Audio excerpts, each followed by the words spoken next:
Kembali viral, Muhammad Adil Bupati Kepulauan Meranti kena OTT KPK.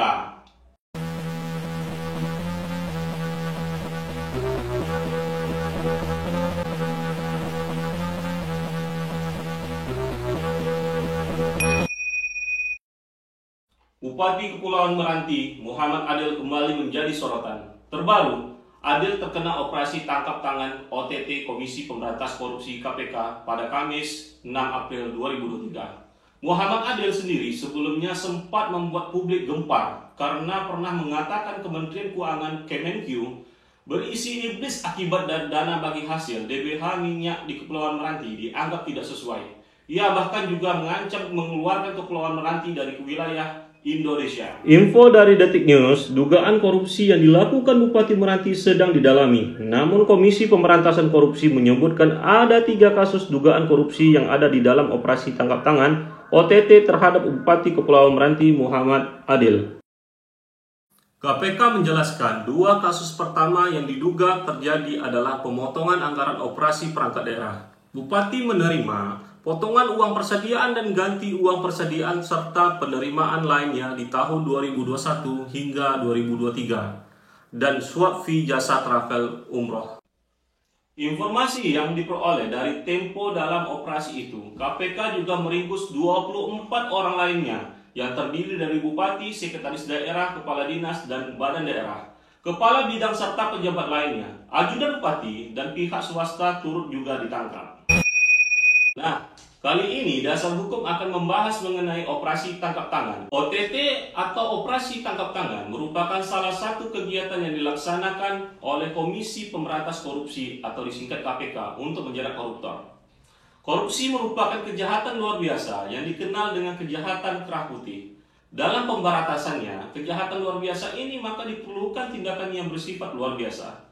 Tindakan luar biasa yang dimaksud salah satunya adalah dengan melakukan operasi tangkap tangan atau OTT yang dilakukan oleh penyidik.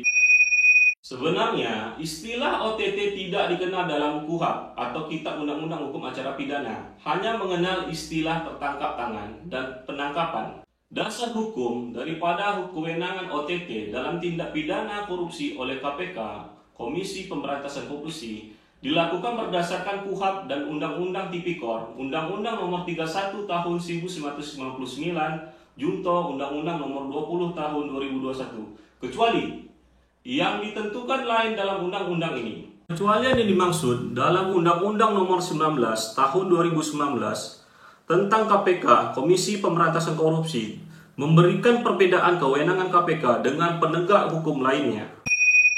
Jadi, dasar hukum dari OTT berdasarkan KUHP dan Undang-Undang Tipikor. Dalam pasal 17, KUHP menentukan bahwa penyelidik dan juga penyidik atau penyidik pembantu memiliki kewenangan melakukan penangkapan terhadap seorang yang diduga melakukan tindak pidana dan harus berdasarkan bukti permulaan yang cukup. Mengenai bukti permulaan cukup, ini dijelaskan dalam penjelasan pasal 17 KUHP, yaitu bahwa bukti permulaan ditujukan untuk menduga adanya tindak pidana. Pengaturan tentang bukti permulaan tersebut belum jelas sehingga dalam praktik biasanya bukti permulaan cukup didasarkan pada keterangan saksi dan didukung pula dengan alat bukti lain seperti alat bukti petunjuk berupa barang bukti dan sebagainya. Dalam perkara ini, KPK tentu sudah mendapati bukti permulaan yang cukup dan juga keterangan saksi, yang mana KPK mengamankan barang bukti berupa sejumlah uang. Selain itu, dalam melakukan OTT, ada 2 teknik yang digunakan KPK, yaitu penyadapan dan juga penjebakan. Pasal 12 Undang-Undang KPK secara eksplisit menyatakan dalam melaksanakan penyelidikan, penyidikan, dan penuntutan sebagaimana dimaksud dalam pasal 6 huruf C, Komisi Pemberantasan Korupsi berwenang melakukan penyadapan dan merekam pembicaraan. Ketentuan tersebut secara eksplisit verbis memperbolehkan KPK menyadap dan merekam pembicaraan dalam penyelidikan.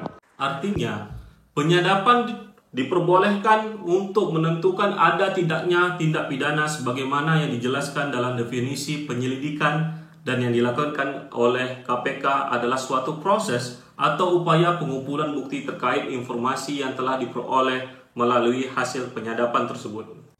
Tentunya, berdasarkan kewenangan ini, KPK sah-sah saja melakukan penyadapan ataupun penjebakan. Bisa jadi KPK sudah lama memantau Muhammad Adil, yang jelas namanya penyadapan ini, kita tidak ada yang tahu.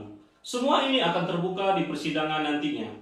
Kita yakin dan percaya, dalam proses ini KPK tidak mungkin sembarangan melakukan penangkapan.